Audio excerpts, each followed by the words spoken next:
जो हमारी युवा पीढ़ी है, युवा पीढ़ी वो आज की युवा पीढ़ी पैसा कमाना चाहती है, खूब सारा पैसा कमाना चाहती है, लेकिन वो ना तो सनातन से जुड़ना चाहती है, ना अपने परिवार से जुड़ना चाहती है, ना ही वो धर्म से जुड़ना चाहती है। उस युवा पीढ़ी को आप क्या कहना चाहेंगे? देखिए, मैं भी एक युवा हूँ जी मैं भी कोई 50 साल का ओल्ड मैन नहीं हूँ, मैं एक युवा हूँ जी और मुझे इतना पता है कि जब आपके ट्रू मीडिया के माध्यम से युवा मुझे सुन रहे हैं जी तो उन युवाओं में शक्ति का संचार होगा और मेरे जैसी ऊर्जा को अपने जीवन में उतारेंगे जी और युवा के अंदर भी परिवर्तन होगा। वाह इसलिए युवा संतों का जीवन में आना बहुत जरूरी है। जी, क्या बात आजकल युवा संत बन ही नहीं रहे जी, क्योंकि कोई युवा संत बनना नहीं चाहता, संत नहीं बनना चाहते, उन्हें उसमें जीना भी नहीं चाहते। हर युवा ये चाहता है कि मैं डॉक्टर बनूं, हाँ। मैं इंजीनियर बनूं, जी मैं ये बनूं, मैं वो बनूं। लेकिन मैं कहता हूं आप बनो सब कुछ, लेकिन अगर सनातन से परिपूर्ण होकर बनोगे तो सनातन की भी रक्षा कर पाओगे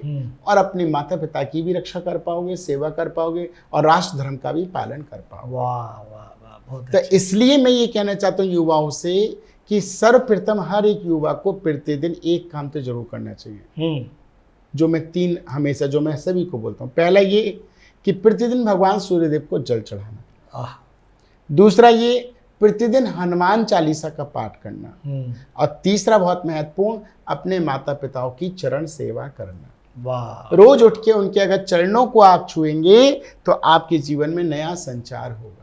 क्या बात है, आपके जीवन में नई प्रगति आएगी, नई खुशहाली आएगी।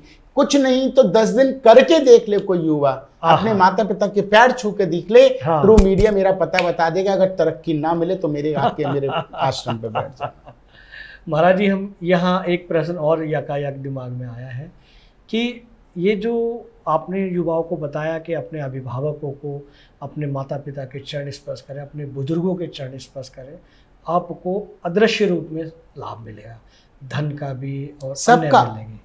उसके बावजूद हमारे देश में वृद्ध आश्रमों की संख्या बढ़ती जा रही है। ये भी बड़ा चिंतनीय विषय है। देखिए प्रजापति जी, मैं कहना चाहूँगा कि पहली बात तो भारत में वृद्ध आश्रम नहीं होने चाहिए। जी बिल्कुल, मैं समर्थन करता हूँ। वृद्ध आश्रम नहीं होने चाहिए। मुझे कई लोग वृद्ध आश्रम के उद्घाटन करने के लिए बुलाते हैं जी, तो मेरा सीधे एक अक्षर होता है नो। आप वृद्ध आश्रम बना रहे हैं, मैं बिल्कुल नहीं आऊँगा। हमारे ही समुदाय में क्यों वृद्ध आश्रम है, दूसरे समुदाय में वृद्ध आश्रम क्यों नहीं है? आप देखिए, क्या इस्लाम धर्म में वृद्ध आश्रम है? बिल्कुल नहीं मिलेगा। अन्य किसी में नहीं मिलेगा, क्रिश्चियन कम्युनिटी में नहीं मिलेगा, पंजाबियों में नहीं मिलेगा। मिलेगा तो हम हिंदू सनातनियों में मिलेगा। हमारे यहाँ वृद्ध आश्रम बनेंगे। क्यों भैया? आपकी माँ आपके अपने 10 बच्चों को पाल सकती है तो 10 बच्चे एक माँ बाप को नहीं पाल सकते? बिल्कुल सही बात है, बिल्कुल सही कहा। क्यों नहीं पाल सकते? आप जब बच्चा अभी मैं एक जगह गया था, हमारे हिसार में कुलपति महोदय हैं, तो उनके यहाँ मेरा जो है भागवत कथा थी। तो भागवत कथा के दौरान उनके वृद्ध माता पिता थे, उनकी उम्र तकरीबन 90 वर्ष की थी। उनकी माता जी भी 88 थी। तो जब वो आई, जब वो उनको मैंने कहा कि भाई आज कथा का विश्राम है, आज की पूजा आपके माता पिता करेंगे। तो वो चल नहीं पा रहे थे या बैठ नहीं पा रहे थे ज़्यादा देर।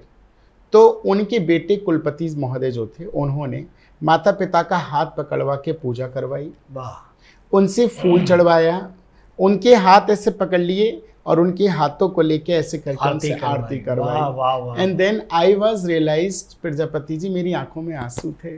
मैंने कहा ये वो बच्चे हैं, ये वो माता पिता हैं।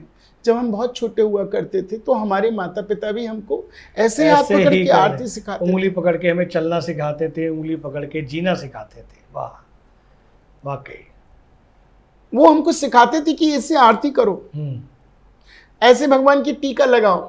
और हमें आता नहीं था क्योंकि हमारे को तो वो हमें सिखाते थे, इस उंगली से लगाओ, ऐसे टीका लगाओ, ऐसे करो। तो वैसे करके मैं सिखाते। तो आज वो कुलपति साहब अपने माता पिता को हाथ पकड़ के उंगली से ऐसे करवा के, उनकी उंगली हिल रही है तो उंगली को पकड़ लिया कि हिले ना, भगवान को टीका लगा रहे हैं। कहें कि माता पिता बच्चे हो गए हैं और बच्चे अब जो है अभिभावक। तो हम जब वो बच्चे की रूप में आ जाते हैं, वृद्ध अवस्था की बच्चों जैसी हो जाती है, तो क्या हमारे माँ बाप ने हमारे को बच्चा समझ के क्या अनाथ आश्रम छोड़ दिया था? या कहीं और किसी को दे दिया कि हमारे बच्चों को पाल के पोस कर, नहीं, फिर भी वो पालते हैं। हम सूसू करते हैं, पॉटू करते हैं, कितना दुख करते हैं, उन्हें कितना परेशान बचपन में करते हैं, फिर भी उन्हें पालते हैं। जब हमारे वृद्ध माता पिता इतने वृद्ध हो जाते हैं तो हम उनको पाल नहीं सकते? क्या हम उनकी सेवा नहीं कर सकते?